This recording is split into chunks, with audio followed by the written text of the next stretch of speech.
Alright guys, so the Lito X1 has been out now for a few months and I have a lot more experience now with this drone. I brought this drone with me when I was on vacation and I've really been testing it for color grading as well. So I've had much more experience now with this drone. So that is what I'm going to try and talk about today, giving you guys my long-term review impression of this drone and to answer the question, was it a little bit overhyped when it was released?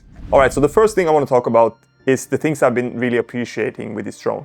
When I've been walking around with this drone, I really felt taken care of in terms of the great features that it has. So what do I mean by that? Well, I've been flying the Mini 5 Pro, for example, a lot, and I've also been flying the Mavic 4 Pro quite a bit. In terms of features, I don't really feel like the Lito X1 is lacking anything that's holding me back that I feel like I have on these other types of drones. So just to give you guys a specific example, is the 42 gigabytes of internal storage on this drone. It's such a luxury to have that. Even on the Mini 4 Pro, you don't have that. You have 2 gigabytes of internal storage on that drone. The fact that they gave this drone 42 gigabytes of internal storage, it's mind-blowing to me. And the same goes for the obstacle detection system, the front-facing LiDAR that comes with this drone. I really feel taken care of when I'm out flying and I feel secure and safe. It doesn't feel any different from when I'm flying my Mavic 4 Pro or my Mini 5 Pro. That's what I'm trying to say. That's what I mean. Now, in terms of image quality as well, I really do like the image quality coming out of this drone. I've also been trying to push the image pretty far in terms of color grading, and I'm really happy with the results that I have gotten with this drone. So even if you are a beginner and you don't like color grading and you don't like shooting in D-Log-M and you mainly shoot 4K and you want everything to be done straight out of camera, you still have the option with this drone, and it's a great thing to have that option. So even though you're not doing any sort of color grading right now, you still have the option to maybe lean into that somewhere down the line. Now, something else I also want to praise this drone for is the flight time. You get around realistically, you will get around 25 minutes of flight time with this drone, which is fantastic. So if you have 3 batteries, you are well taken care of. The one limitation I have felt is that because when I fly my Mini 5 Pro, for example, you have something called lossless zoom on that drone, so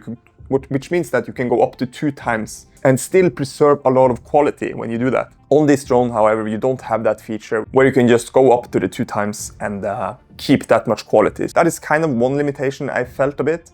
Overall, I didn't feel that many limitations personally, but I've tried to find every sort of limitations I could find on this drone and written them down. So the one thing I do want to talk about is that the Lito X1 doesn't have true vertical shooting. So if you don't know what true vertical shooting is, it basically means that it flips the whole sensor sideways so that you can take vertical photos and vertical video for social media while still keeping all the resolution and all the megapixels because it uses the full sensor. Now, it does have a feature called 2.7K crop mode. Again, here it is a crop mode, but at least you will get a better vertical field of view rather than just taking that full 16:9 image, dropping it down vertically in post-production. Now, just to touch on that as well, why would you want true vertical shooting when you can shoot 2.7K crop mode? You might ask, isn't 2.7K plenty enough resolution for social media? Well, absolutely. The main reason you would want true vertical shooting is the option to crop in post-production. So it just gives you better options to crop in. I can also touch on the propeller system as well. It uses the older system like we see on the Mini 5 Pro, where the propellers are fastened with screws. Now, on some newer models like the Mini 5 Pro, you have a toolless system where you just twist and turn the propellers to install and uninstall, which is very easy, and it also takes about 2 seconds to do. However, this isn't necessarily a con, as I've seen many consumers complain about the propeller system not being secure enough and can fall off with the toolless system. So with screws, at least they are completely secure and not going anywhere. Alright, so next up we have tracking. So I've tested the tracking on a lot of different DJI drones and probably pushed some of them too far, but overall the tracking on all of these drones are pretty similar. It's kind of hard to find anything specific that separates these drones in terms of the tracking. However, there was one thing that really stood out when I did test my Lito X1, and that is that it felt like it behaved much more cautiously. I felt like it didn't really take as many risks as some of the other DJI drones I've tested. So for example, in this shot right here, it refuses to even attempt to circle around me because of the trees on my right side. And when we take a look at the Mini 5 Pro's behavior, you can see that it just goes for it, and it also slams into a branch as well, in fact, but luckily it did recover from that.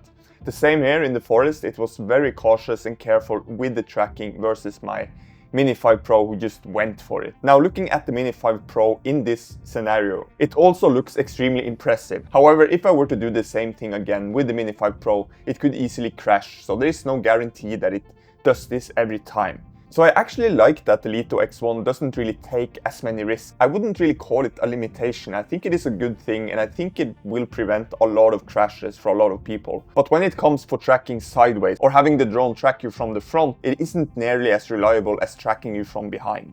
And this goes for all DJI drones, and this is also the one thing that will cause your drone to crash in branches sticking out from trees. So keep that in mind if you want to save your drone from crashing. But other than that, the tracking is very reliable on this drone and a very fun feature to have.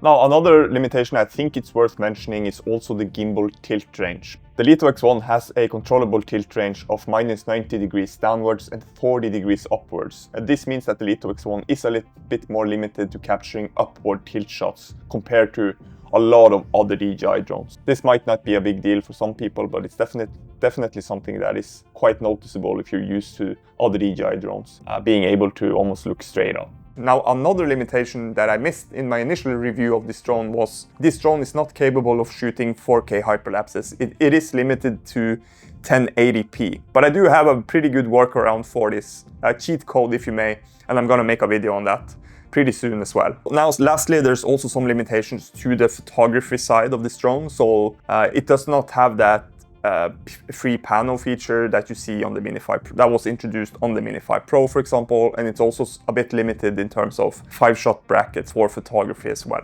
compared to other drones like the Mini 5 Pro, it has 7-shot brackets. So those are the limitations mainly that I found. I haven't really experienced any other limitations, but overall, still a fantastic drone.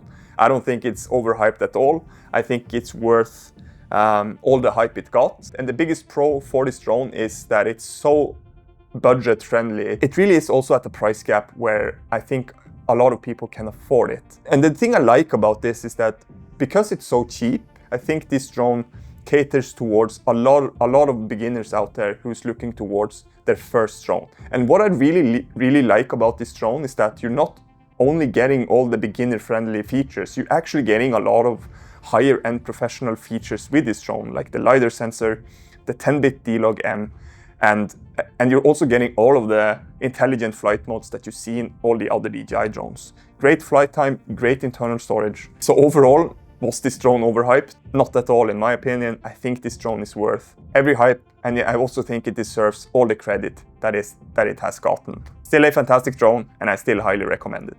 Now, if you want more Lito X1 or drone content in general, I would appreciate it if you could smash the subscribe button before we head off. Thank you so much for watching as always. I do appreciate it.